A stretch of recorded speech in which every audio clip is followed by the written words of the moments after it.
What lies behind the Iron Curtain of history?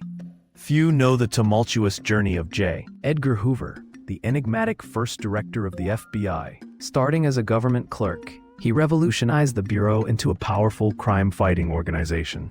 Yet beneath the veneer of patriotism lay a man riddled with secrets.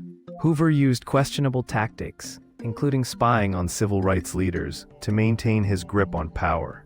His life was a paradox, merging public duty with personal ambition, leaving a legacy fraught with controversy. Understanding Hoover reveals the darker shadows of America's quest for justice.